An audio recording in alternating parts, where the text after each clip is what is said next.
President Donald Trump and Russian President Vladimir Putin held a second, previously undisclosed meeting at the G20 summit earlier this month in Germany, a White House official said on Tuesday. The two leaders held a 2-hour meeting on July 7 in which Trump later said Putin denied allegations that he directed efforts to meddle in the 2016 U.S. presidential election. The undisclosed chat took place during a G20 dinner for world leaders.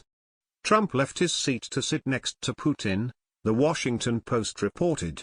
Putin had a translator with him, while Trump was alone.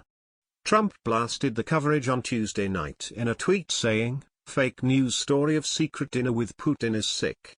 All G20 leaders, and spouses, were invited by the Chancellor of Germany. Press knew. He added, "Their fake news is becoming more and more dishonest. Even a dinner arranged for top 20 leaders in Germany is made to look sinister." The White House, in a statement, claimed it was only a brief conversation. However, the New York Times and the Washington Post both said the meeting went on for an hour.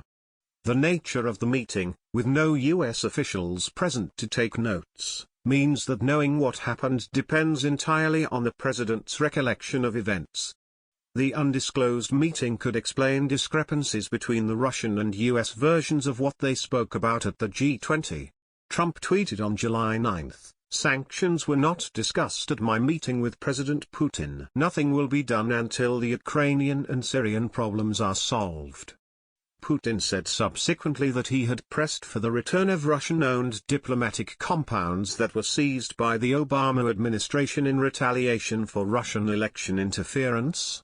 Pretty much everyone at the dinner thought this was really weird, that here is the President of the United States, who clearly wants to display that he has a better relationship personally with President Putin than any of us, or simply doesn't care. Ian Bremmer, president of the Eurasia Group, told the New York Times. According to the White House, Trump approached Putin and Melania at the end of the meal. U.S. translator spoke Japanese, not Russian, so the conversation with Putin used the Russian one. In a statement, the White House said, "Their insinuation that the White House has tried to hide a second meeting is false, malicious and absurd." It was unclear who had made such an insinuation, but the White House had never disclosed the meeting in any form until Tuesday. In fact, it was Bremmer who revealed its existence in a newsletter to group clients of the Eurasia Group. He also stood by his assertion that the White House had no intention of disclosing the meeting using Twitter, and also saying, "Read out from Trump admin on what was/wasn't discussed in official meeting. Putin useless when there was 1-hour convo off books that eve." The lack of information about the meeting at the time may partly be explained by the fact that press was stopped from watching the dinner before the food was served.